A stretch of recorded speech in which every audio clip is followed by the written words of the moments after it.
بسم الله الرحمن الرحيم نحمده ونصلي ونسلم على حبيبه الكريم الأمين العزيز الرؤوف الرحيم أما بعد فأعوذ بالله من الشيطان الرجيم بسم الله الرحمن الرحيم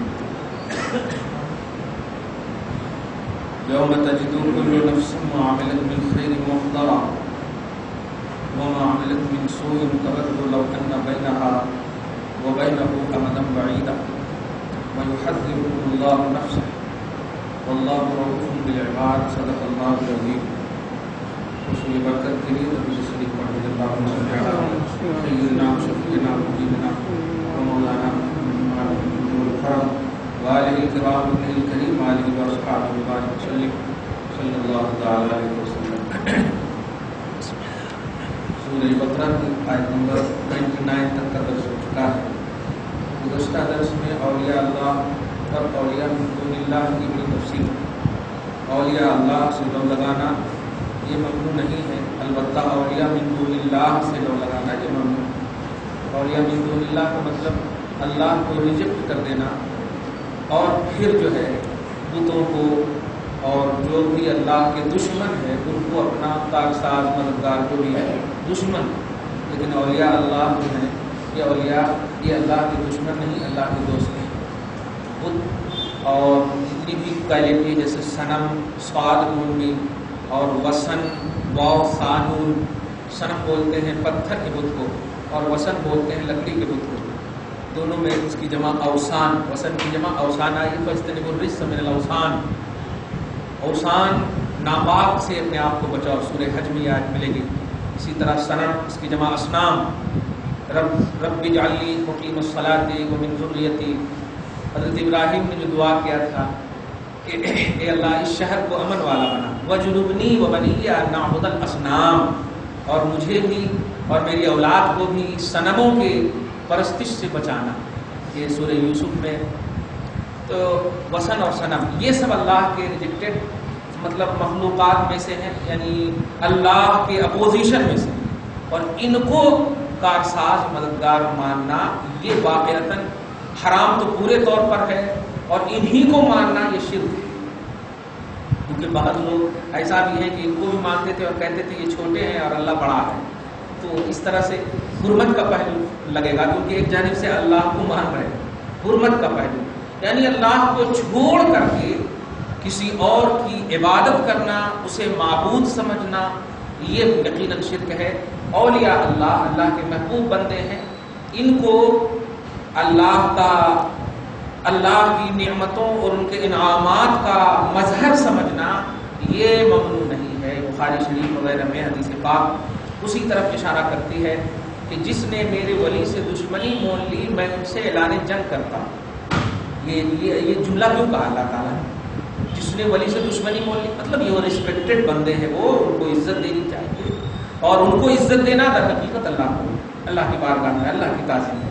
اس لیے یہ بات گزشتہ بات سے ریلیٹڈ تھی. آج بھی کچھ وہی پہلو ہے، لیکن بیچ میں ایک ڈرانے والی بات آ رہی ہے. دیکھیے اللہ سبحانہ فرماتا ہے نمبر 30 میں یوم تجد کل نفس ما عملت. یاد کرو اس دن جب ہر جان کو، ہر نفس کو ما عملت من خیر، جو بھی اس نے خیر کیا ہے، محضرا وہ ساری چیز ہر جان اپنے سامنے پائے گی. محضر حاضر پائے گی، پریزنٹ پائے گی.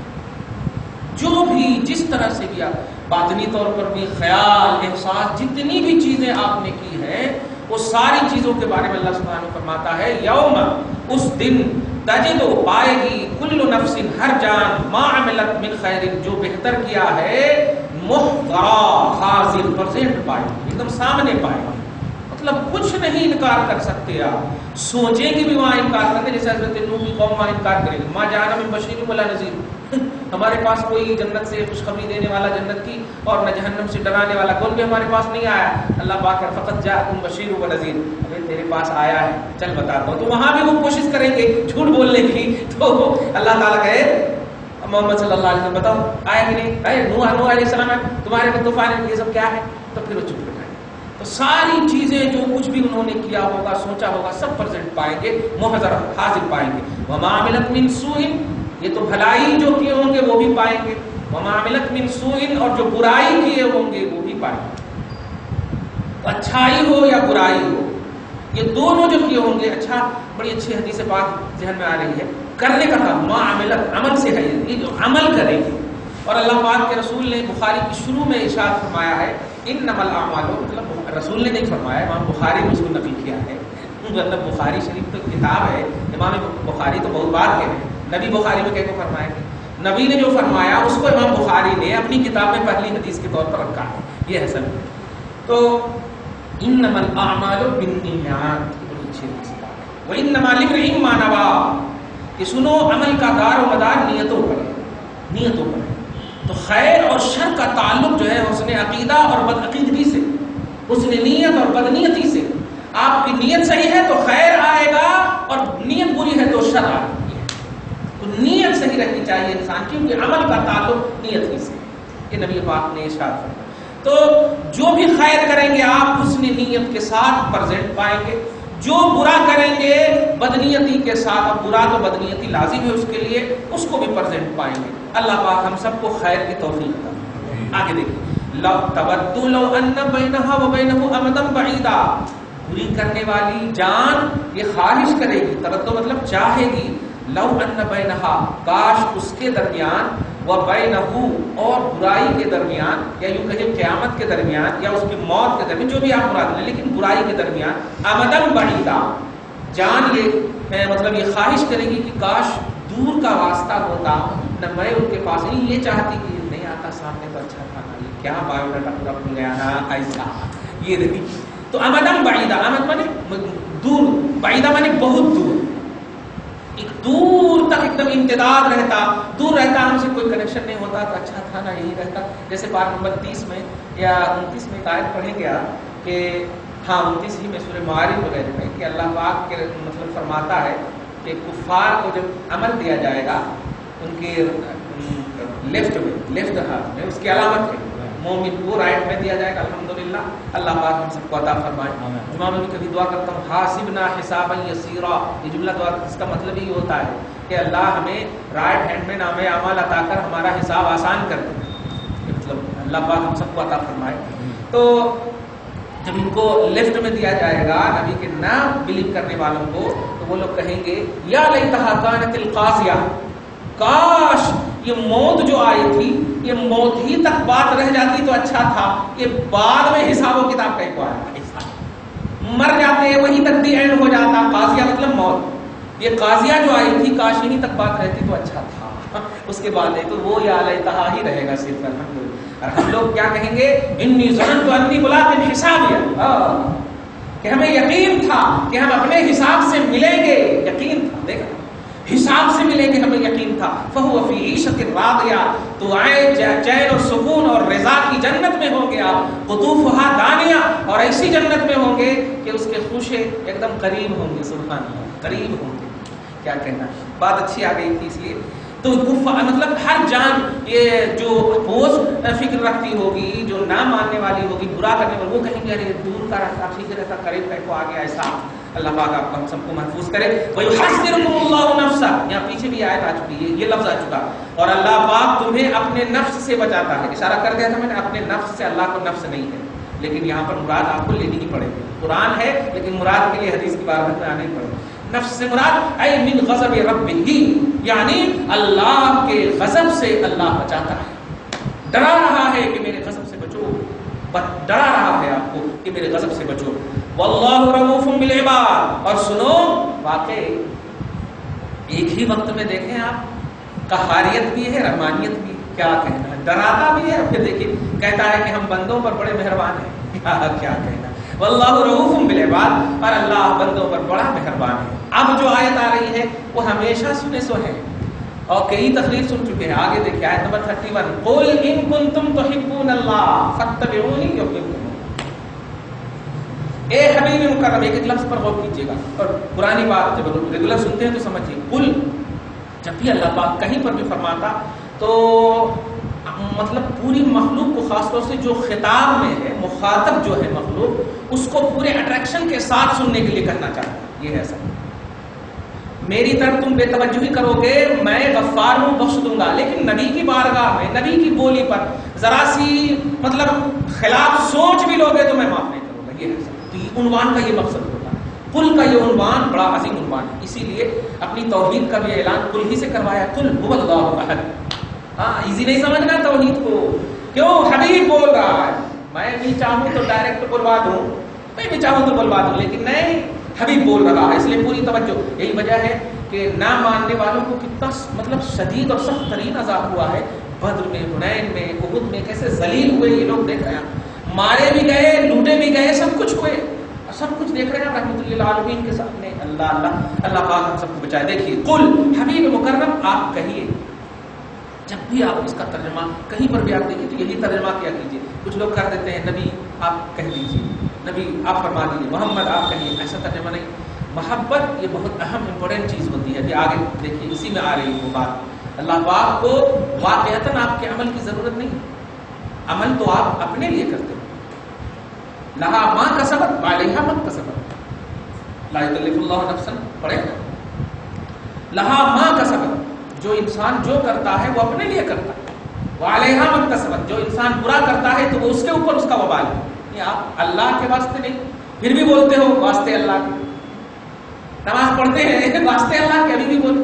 لیکن یہ واسطے جو بول رہے ہیں اللہ کے، مراد یہ ہے کہ اس عبادت کا حقدار اللہ ہی ہے، فائدہ تو ہمیں پہنچنے والا ہے. تو واسطے سے مراد فائدہ اگر لے رہے ہیں تو یہ ہمارے لیے، واسطے اپنے لیے ہم کر رہے ہیں، لیکن عبادت کا مستحق اللہ ہے. یہ مراد ہوتی ہے للہ کا مطلب اللہ ہی مالک ہے اس عبادت کا، اللہ ہی مستحق ہے. اب آپ غور کیجئے، اللہ کو واقعتاً ضرورت ہے تو کس چیز کی ضرورت ہے؟ ہر ضرورت محتاجگی کو نہیں بتاتی. ہر ضرورت محتاجگی کو نہیں بتاتی کہ ہم محتاج ہیں اس کے، ایسا نہیں ہے. اب آپ دیکھیے نا، مسجد کے ہم محتاج ہیں، اس کا کیا مطلب ہوا؟ چھت نہ رہے تو نماز نہیں پڑھیں گے، ایسا نہیں. لیکن ہاں تھوڑی ضرورت ہے ہمیں، تو ہر ضرورت محتاجگی کو نہیں بتاتی. لیکن اللہ تبارک و تعالیٰ کو بھی ضرورت ہے، مگر کس چیز کی ضرورت ہے؟ آپ کے عمل کی نہیں، آپ کے صرف اپنے نبی سے محبت. غور کیجیے آپ اس بات کو، اور آیت قرآنیہ سے اس عقیدے کو ٹھونس کر لیجیے ہمیشہ کے لیے. رب اپنے معیار محبت کو مینار محبت مصطفیٰ کو بنا رہا ہے کہ میری محبت کا معیار سمجھتے ہو، سمجھنا چاہتے ہو، اسٹیٹس سمجھنا چاہتے ہو کہ میری محبت کا مقام کیا ہے، تو سنو. اے حبیب آپ کہیں، دونوں مل کر بولتے ہیں آئیے نا، تمام زبان دونوں مل کر بولتے ہیں آئیے نا. آپ جاتا کہاں؟ توحید اور رسالت کے بغیر کہاں جی سکتے؟ قل حبیب مکرم کہیے، ان کنتم، ایک ایک لفظ پر غور کیجیے. ان مانے اگر، کنتم تم ہو، تحبونا محبت کرنے والے، یہ لفظی ترجمہ، محبت کرتے ہو اللہ، اللہ سے. عام ترجمہ یہ کتابوں میں ملتے ہیں، اگر تم اللہ سے محبت کا دعویٰ کرتے ہو، یہ ترجمہ ہو. اگر تم یہ کہتے ہو کہ میں اللہ سے محبت کروں. بار نمبر 6 میں آپ دیکھیں، پہلے ہم جنرلی مفہوم آپ کو عمومی طور پر جو قرآن اور حدیث میں آئے ہیں دیکھیے. سورہ مائدہ کی آیت نمبر 64، قالت الیہود، نہیں آیت نمبر 64 میں یہ آیت نمبر 18، قالت الیہود والنصارى نحن ابناء اللہ واحباؤہ. یہودیوں کا یہ عقیدہ تھا اور نصرانیوں کا یہ عقیدہ تھا، اور آج پوری دنیا میں یہی دونوں ہیں. آج دھیان دیجیے، تو گویا یہ آج کا بھی میسج ہے. تو یہودیوں اور نصرانیوں کا، کرسچن اور یہودی، یہ دونوں کا یہ عقیدہ تھا کہ نحن ابناء اللہ، ہم اللہ کے بیٹے، واحباؤہ، اور ہم ہی اللہ کے محبوب ہیں، ہم ہی اللہ سے محبت کرتے ہیں. یہ دعویٰ تھا، یہ قرآن میں بھی اس کو نقل کیا. ہم اگر بولتے کہ نہیں ان کا دعویٰ تھا تو ایسے کوئی ہسٹری میں ہے کیا؟ نہیں. تو اللہ پاک خود ارشاد فرما رہا ہے کہ یہودی اور نصرانی کا یہ عقیدہ ہے کہ ہم اللہ کے بیٹے اور اس کے محبوب بندے ہیں، ہم پیار کرتے ہیں، ہم محبت کرتے ہیں. یہ عقیدہ. اب ہم تفسیر میں بھی نہیں گئے، اب تفسیر الآیت بالآیت. تو جب یہ عقیدہ تھا تو نبی کے سامنے تو یہی دو کوالٹی تھی، یا تو عیسائی یا یہودی، یہ دو کوالٹی، اور یہی دونوں کا عقیدہ تھا. تو رسول پاک صلی اللہ علیہ وسلم کو کہا گیا، حبیب مکرم کہیے، اگر تم دعویٰ میں سچے ہو. ابھی اس پر ایک نقطہ بولوں گا، ایک دم کوشش کیجیے قبول کرنے کی. اگر تم دعویٰ میں سچے ہو کہ ہاں ہم واقعی اللہ کے محبوب بندے ہیں، یہ دعویٰ اگر تیرا سچا ہے. اب یہیں پر سے ہم ایک حدیث بول رہے ہیں بخاری وغیرہ میں، مسند کی بلکہ یہ حدیث پاک، نبی پاک صلی اللہ علیہ وسلم نے ارشاد فرمایا لو کان موسیٰ حیا لاتبعنی، اگر موسیٰ بھی رہتے تو میری پیروی کیے بغیر ان کو کوئی چارہ نہیں تھا. موسیٰ بھی رہتے تو آپ سارے یہودیوں کو ایک طرف کر دیا. تمہارا بیس موسیٰ ہے، تمہارا بیس کہہ رہا ہے، تمہارے بیس کے بارے میں یہ حکم ہے کہ وہ اگر رہتے تو بھی مصطفیٰ کے ہوتے، مصطفیٰ کی غلامی میں رہتے. توجہ دے رہے ہیں. اور عیسیٰ علیہ السلام کے بارے میں ہے کہ لوگوں میں تجھے خبر دے رہا ہوں کہ عیسیٰ تشریف لائیں گے، منصب رسالت ہوگا، سب ہوگا، جس پوزیشن پر ہے وہ ہوگا، لیکن وہ میری شریعت کی اتباع کرتے ہوئے، میری شریعت کو فالو کرتے ہوئے میری شریعت ہی کی پرچار کرے گا. مطلب اب کرسچن کو بھی بولی تیرا بیس، یہ دونوں کا یہ تصور ہے، اور یہی دونوں ہیں، اور دیگر نبی کا مسئلہ ہی نہیں ہے ابھی تک دنیا میں تو ہے ہی. تو جب ان کی بنیادیں اول موسیٰ اور عیسیٰ، یہ دونوں ہی یہودی اور عیسائی. اب قرآن پاک کا یہ ترجمہ، یہودی کہتے ہیں ہم اللہ کے محبوب بندے ہیں. بھائی تم جو ہے افراد ہو، تم بنیاد نہیں ہو. تیری بنیاد کے بارے میں فرمایا جا رہا ہے کہ یہ دونوں بھی ہوتے تو مصطفیٰ کے ہوتے، یہ دونوں بھی ہوتے تو مصطفیٰ کے ہوتے. اگر تم دعویٰ کرتے ہو کہ ہم یہودی ہیں اور ابھی موسیٰ کی وجہ سے، اگر تم دعویٰ کرتے ہو کہ ہم عیسائی ہیں عیسیٰ کی وجہ سے، تو سنو وہ وجہ ہی مصطفیٰ کا جب غلام ہے تو وجہ کے دائرے میں رہنے والا تو آٹومیٹک غلام ہوگا نا. تو یہ نقطے کے بعد اب ترجمہ سمجھیے. اے حبیب مکرم آپ کہیے اگر تم دعوے میں سچے ہو اے یہودیو یا اے عیسائیو تو فتبعونی، محمد کی اتباع کرو، میرے پیچھے چلو. کمال یہ ہے قرآن کے ترجمے پر غور کیجیے. اوپر میں اللہ رؤوف بالعباد کہا، اللہ بندوں پر رحم فرمانے والا، اللہ بندوں پر رحم فرمانے والا. یہ نہیں کہا کہ میں بندوں پر رحم فرمانے والا ہوں، ایسا نہیں کہا. لیکن جب حبیب کی بات آتی ہے تو ایک دم صاف ظاہر کرواتا ہے. اے حبیب آپ کہیے کہ اگر تم محبت کرتے ہو تو محمد کی اتباع کرو، نہیں کہا میری اتباع کرو. یہاں پر میں کا جملے پہ غور کریں، یہاں پر میری میں یہ جملے پہ آپ غور کریں تو کیا کہنا. تو خدا کی محبت کا مرکزی پوائنٹ یہ انہوں کہتے ایسا پہلو نہیں ہے. مصطفیٰ ڈائریکٹ فرما رہے ہیں میں ہوں مصطفیٰ محمد صلی اللہ علیہ وسلم اللہ کا مرکز محبت. یہ ایک جملہ ہوتا ہے کہ انپرزنٹلی پہلو جب ہوتے ہیں تو اس میں قطع کا پہلو آ سکتا ہے، لیکن جب میں کا جملہ ہو جائے تو بہت بڑی بات ہو جاتی ہے. اس پر غور کریں. لیکن آپ کہیں کہ آپ کی دعا سے لوگ گھر میں پیار کرتے ہیں، مطلب شرما رہے ہیں آپ بولنے کی، کیونکہ یہ ایسی چیز ہے جو مرکزیت کو بتا رہے ہیں. میں ڈر لگتا آپ کو خود بولنے میں. لوگ مجھ کو فالو کرتے ہیں، مجھ کو محبت کرتے ہیں، میں حق بات بولتا ہوں، لوگ چاہیے کہ میرے کو مانے. تو میرے کا لفظ جو ہے یہ انانیت، تکبر، یہ سب کو بتاتے ہیں. لیکن خدا پاک ذوالجلال کو آپ دیکھیے حبیب اس معاملے میں شرمائیے نہیں. میں کہہ رہا ہوں کہ آپ بھی کہیے میں ہوں میں یار محبت خدا. واہ بہت کمال ہے. نقطہ سمجھ گئے ہوں گے آپ. الحمدللہ ہر چیز میں یہ کچھ ہاں مانو اتباع کرو، اطیع اللہ واطیع الرسول. ابھی جیسے ابھی آگے آیت بھی آئے گی اطیع اللہ واطیع الرسول، اطاعت کرو اللہ کی، اطاعت کرو رسول کی. یہ ایسا ہے. لیکن خدا کی محبت یہ بہت بڑی بات ہے. ابھی ایک کلپ بھی گھوم رہی ہے، میں اس سے پہلے بھی کبھی بول چکا ہوں. یہ آیت دیکھیے پہلے، آیت نمبر 165 سورہ بقرہ 165. اللہ سبحانہ فرماتا ہے وَمِنَ النَّاسِ مَن يَتَّخِذُ مِن دُونِ اللَّهِ أَندَادًا يُحِبُّونَهُمْ كَحُبِّ اللَّهِ وَالَّذِينَ آمَنُوا أَشَدُّ حُبًّا لِلَّهِ. جو ایمان والے ہیں وہ اللہ سے بہت پیار کرتے ہیں. اشد حبًا للہ، اللہ کے لیے سخت حب رہتا ہے. اب ترجمہ اسی لفظ سے ایک لفظ عوام میں آ گیا ہے، یہ کہ آپ جو میلاد کرتے ہیں تو لوگ اگر پوچھتے ہیں آپ سے کیوں کرتے ہیں تو اللہ کے رسول کی محبت میں، تو وہ چیخ کر کے بولتا کہ ہاں ہم کیوں نہیں کرتے، اس لیے کہ ہم اللہ سے زیادہ پیار کرتے ہیں. یہ کوئی بات ہے ہمارے گھٹنا پھوٹے سر. اسی آیت کو لیتے والذین آمنوا اشد حبا للہ، کہ جو ایمان والے ہیں وہ اللہ سے زیادہ پیار کرتے ہیں. پیارے ایسا جملہ مت بولو، اس لیے کہ یہ بھی قرآن ہے، اور ابھی جو آیت پڑھ رہا ہوں یہ بھی قرآن کی. سورہ آل عمران کے آیت نمبر 31 میں بھی یہی ہے کہ تم اللہ سے محبت کا دعویٰ کرتے ہو، نبی کے ہو جاؤ. ٹھیک ہے. اور وہاں پر اس کو الٹا کر دیا. دیکھیں ایک دم الٹا کر دیا اس کو کہ ہم کیوں نہیں مناتے. ارے نہیں کا پہلو ہی نہیں ہے. رب العالمین نے معیار بتا دیا ہے کہ میری محبت کا مرکز میرا حبیب ہے. میری محبت کا مرکز میرا حبیب ہے. قرآن پاک کی تو یہ یہودیت ہے. ایک طرف ایک سائڈ سے مانتے ایک سائڈ سے نہیں مانتے. اور چیخ چیخ کے بولتے قرآن بول رہا ہوں قرآن. ایسا نہیں ہوتا. پورا قرآن پڑھیے, پورے ریئلٹی بتائیے امت کو, تو گمراہیت نہیں پھیلتے. الحمدللہ ہدایت کری تھی, اور واقعی جتنے لوگ آپ کے ماتحت سدھریں گے اس سارے کا ثواب آپ کو سینڈ ہوگا الحمدللہ. یہ نیت لے کر کے, ورنہ خود ڈوبے ہیں دوسروں کو بھی ڈبا رہے ہیں. ایسا نہیں کیجیے خدا کے واسطے.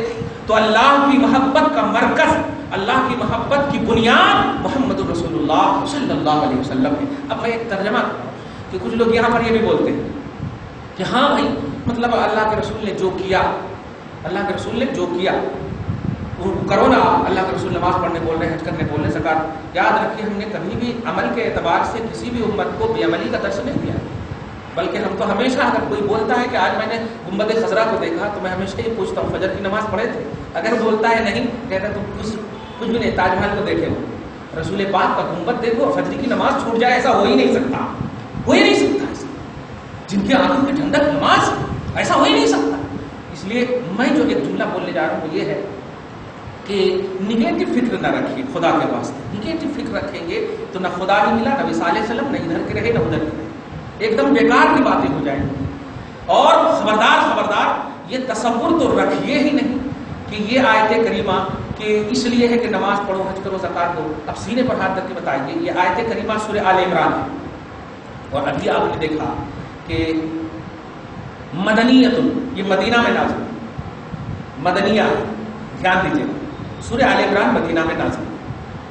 لیکن یہ بتائیے کہ رسول پاک صلی اللہ علیہ وسلم کے صحابہ جتنے بھی تھے مدینہ سے پہلے, کیا وہ خدا سے محبت نہیں کرتے تھے؟ نبی کی اتباع نہیں کرتے تھے؟ لیکن معیار محبت خدا مدینہ میں کیوں بنایا گیا؟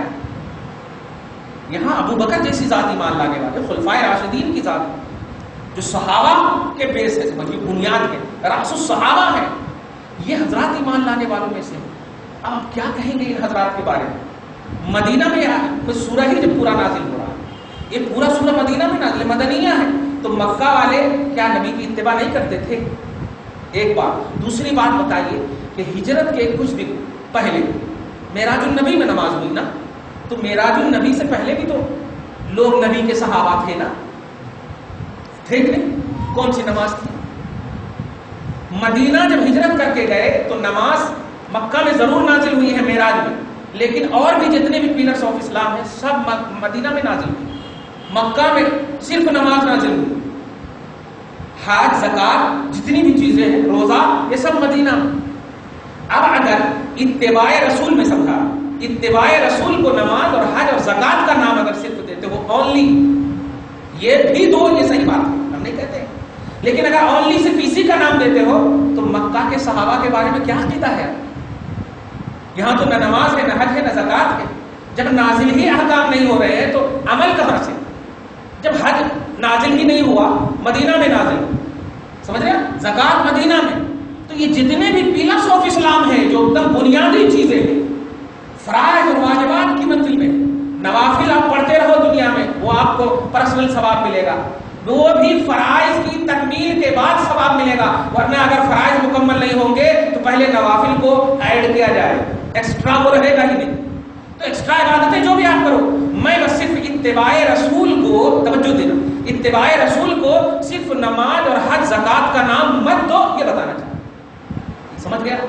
پیروی رسول کو نماز اور حج زکات کا نام مت دو صرف طور پر, ہاں نماز کا بھی نام دو, حج کا بھی نام دو, زکات کا بھی نام دو, ہی نام مت دو کہ یہ نماز ہی اتباع رسول ہے, ایسا نہیں. کیوں؟ اس لیے کہ اگر ایسا دیں گے تو سارے مکہ کے صحابہ کو ریجیکٹ کرنا پڑے گا کہ یہاں تو کوئی عمل ہے, کیونکہ عمل نازل ہی نہیں ہوا تو عمل کہاں سے ہوگا. اس لیے آپ کو ماننا پڑے گا جو بیس ہے وہ مکہ کے صحابہ بھی ہمارے بیس ہے, مدینہ کے صحابہ بھی بیس ہے, بلکہ اگر غور کریں تو مکہ ہی کے صحابہ زیادہ بیس ہوتے, کیونکہ خلفائے راشدین یہ مکی ہیں, مکی مہاجرین میں سے. یہ حضرات کیا کہنا, رسول پاک صلی اللہ علیہ وسلم جب جنگوں کی چیزیں کو بانٹتے تھے, انعامات تقسیم کرتے تھے, تو مہاجرین کو زیادہ دیتے تھے, مہاجرین کو زیادہ دیتے تھے. تو انصار جو ہوتے تھے ایک مدد کے لیے ہمارے کو پکارتے ہیں اور بانٹتے ہیں جب تو مہاجرین کو زیادہ دیتے ہیں، مال غنیمت ان کو زیادہ دیتے ہیں، تو تھوڑا اظہار ناراضگی بھی نہیں بول سکتے، تھوڑا یہ سوچتے تھے کہ ارے میرے کو زیادہ دیا تو ذرا ایک بار دے تو اچھا. تو آقا ان کی تعلیف قلبی کس طرح فرماتے کہ سنو میں ان کو دیتا ہوں ضرور، لیکن کیا تم راضی نہیں ہو کہ یہ مال و دولت لے جائیں اور تم محمد لے جاؤ؟ آپ ذرا جملے پہ غور کیجئے تو کیا یہ محمد ابو بکر کے ساتھ نہیں تھے؟ یقیناً تھے، لیکن اتنا کمانڈ تھا ان مہاجرین پر کہ یہ کبھی ناراض ہوں گے ہی. ایسا مطلب بہترین تربیت کی تھی مصطفیٰ نے کہ تم محمد کو لے جاؤ، اور کبھی آبجیکشن بھی نہیں کیا. کیوں کہ بڑے ٹرینڈ تھے. سوچئے نہ نماز نہ حج نہ زکات کچھ نہیں، لیکن مصطفیٰ کی تربیت نے انصار پر فوقیت عطا کر دی ایمان اور ایمان کی دنیا میں. اس لیے آج کی اس گفتگو میں کہ اے لوگو اگر تم اللہ سے محبوبیت کا محبت کا دعویٰ کرتے ہو تو سنو ہر چیز میں نبی کو سب اول رکھو، صرف نماز میں حج میں زکات میں نہیں، ہر چیز میں نبی کو اول رکھو. اس لیے کہ اللہ پاک نے یہ بھی نہیں کہا کہ تم نمازی بن کر میرے پاس آنا چاہتے ہو، حاجی بن کر میرے پاس آنا چاہتے ہو، نہیں تم پیار چاہتے ہو مجھ سے. یہ کہا پیار چاہتے ہو مجھ سے. تو پیار کا پہلو یہ ہوتا ہے کہ دیکھا جائے کہ اس کا مقصد کیا ہے، محبوب کا مقصد کیا ہے. آپ کسی سے پیار کریں تو آپ اپنی محبت کا اظہار مطلب اس انداز میں کرتے ہیں کہ کہیں میرے لفظ سے ان کو تکلیف نہ ہو، میری ادا سے ان کو تکلیف نہ ہو. محبوب اور محب میں رشتہ محبت اتنا نازک ہوتا ہے کہ ان ایک ایک قولی فعلی عملی طور پر ادا کا کوئی ایسا تصور نہ آئے کہ کہیں محبوب کو تکلیف نہ ہو جائے، محب کو تکلیف نہ ہو جائے. تو اللہ پاک کا محبوب بننا چاہتے ہو، محب اور محبوب کا رشتہ مستحکم کرنا چاہتے ہو، اللہ نے محبوب اور محب تم کو بنا لیا، لیکن اس میں بیچ کا واسطہ محمد کو بنا. خدا آپ کا محبوب ہے، آپ اللہ کے محب ہو. خدا آپ کا محب ہے، آپ اللہ کے محبوب ہو. اللہ آپ سے پیار کرتا، آپ اللہ سے پیار کرتے. تو یہ ایسا نہ سمجھنا کہ ہم ہی دونوں ہیں، جیسے کچھ آیتوں کے ذریعے سے بولتے ہیں ہم اللہ سے زیادہ پیار کرتے ہیں اس لیے ملاد نہیں کرتے. کیا بیوقوفی ہے. تو آپ اور اللہ الگ ہو ہی نہیں سکتے. اللہ نے آپ کو الگ ہی نہیں کیا ہے، فرما دیا ہے محبوب اور محب ہم دونوں ہیں بھی، تو اس کی وجہ محمد ہے. راز محبت محمد. بندوں کے درمیان محبت کا جو رشتہ اگر قائم بھی ہے تو اس رشتے کے قیام کا راز محمد ہے صلی اللہ علیہ وسلم. سمجھ گیا اس کی نقطے کو. اس تو قل ان کنتم تحبون اللہ، اے حبیب مکرم کہیے اگر آپ تم محبت کا دعویٰ کرتے ہو فاتبعونی، تو میری اتباع کرو، میرے پیچھے چلو، میری اتباع کرو، میرے پیچھے چلو. یحببکم اللہ، اللہ تجھے اپنا محبوب بنا لے گا. اور اتباع میں محبت مل جائے بہت بڑی چیز ہے نا، لیکن آگے فرماتا ہے یغفر لکم ذنوبکم، محبوب بھی بنا لے گا، تیرے گناہ کو بھی بخش دے گا. اور جانتے ہیں آیت نمبر 64 کو آپ دیکھے ہوں گے، گناہ کی بخشش کے لیے بھی اللہ پاک نے کہا ہے حبیب کے در پر پہنچو تمہارے گناہ کو بخشوں. وہاں پر یہ کہا نا فاستغفروا اللہ واستغفر لهم الرسول لوجدوا اللہ توابا رحیما. تیری توبہ قبول اسی وقت ہوگی جب در حبیب پر پہنچے. گناہ مغفرت ذنوب کا بھی مرکز محمد رسول اللہ کو بنائے. آپ اس کو محسوس کیجئے، یہ واسطہ اور یہ راز محبت جو ہے محمد صلی اللہ علیہ وسلم، اس کو محسوس کیجئے. واللہ غفور الرحیم، اور اللہ بخشنے والا ہے، رحم فرمانے والا ہے. جملے کو غور کریں، بخشنے والا، رحم فرمانے والا. اور اتباع مصطفیٰ، خدا کی محبت، پھر آخر میں بخشنے والا، رحم فرمانے والا ہے. سب کا نتیجہ ایک ہی نکلتا ہے. ہم کیا جانے کہ رب کون ہے؟ ہم کو تو رب نے خود کہہ دیا کہ حبیب کو دیکھو مجھ تک پہنچو، حبیب کو سمجھو مجھ تک پہنچو. بس جو جیسے جیسے. اچھا اتباع ذات کی کہا گیا ہے، فاتبعونی یہ نہیں کہا گیا، فاتبعوا حدیثی فاتبعوا قولی نہیں کہا گیا. میری حدیث کی اتباع کرو، میرے قول کی اتباع کرو نہیں کہا. فاتبعونی میری ذات کی اتباع کرو، میری ذات کی اتباع کرو. اس کا صاف مطلب ہوا ذات رسول محبت مصطفیٰ، محبت خدا کی راز اعظم ہے ذات رسول، ذات محمد صلی اللہ علیہ وسلم. اس لیے یہ وہ ذات ہے. اگر اچھا یہ بھی نہیں آپ کہہ سکتے کہ نہیں ہم اللہ تبارک و تعالیٰ، یہ آیت جو ہے ایک دم صحابہ کے لیے خاص ہے، تب تو اس کا مطلب صحابہ ہی صرف اللہ کے محبوب بندے ہیں اور ہم لوگ وہی نہیں سکتے. نہیں، جب خدا ہر بندے سے پیار کرتا، ہر بندے سے، توجہ دیجیے گا، اور محبت کا راز نبی کو بنایا ہے، تو قیامت تک جو بھی اللہ سے محبت کرے گا یا اللہ سے محبت کا دعویٰ کرے گا یا کوئی محبوب بنے گا تو اس کی سرٹیفکیٹ محمد کے پاس سے ملنی ہوگی۔ محبت خدا کی سند رسول اعظم صلی اللہ علیہ وسلم کی ذات پاک کی اتباع ہے، ان کی غلامی ہے۔ دعا ہے پروردگار عالم آپ کو ہم سب کو اسی سوچ کے ساتھ زندگی عطا فرمائے، ہم سب کے اس خصوصی درس کو حبیب پاک صاحب الاولاد کی محبت کے طفیل قبول فرمائے، جو کمی ہو تو مولا معاف فرما۔ ہم یہ یقیناً کہتے ہیں کہ ہم صحابہ کی طرح نہیں کر سکتے محبت، لیکن پروردگار اپنی حیثیت کے مطابق یقیناً ہم تیرے حبیب کے حوالے سے تیری بارگاہ تک پہنچنا چاہتے ہیں۔ مولا ہم سب کو ایسا تصور عطا فرما، ہم سب کی زندگی میں نکھار عطا فرما، ہم سب کو، ہم سب کے اعلیٰ اولاد کو، ہم سب کے ماں باپ کو، ہم سب کے گھر بار کو جو زندہ ہیں سب کو صحت کاملہ عاجلہ نصیب فرما، جو انتقال کر چکے ان کی بخشش فرما۔ وصلی اللہ تعالی علی خیر خلقہ محمد وآلہ وصحبہ اجمعین برحمتک یا ارحم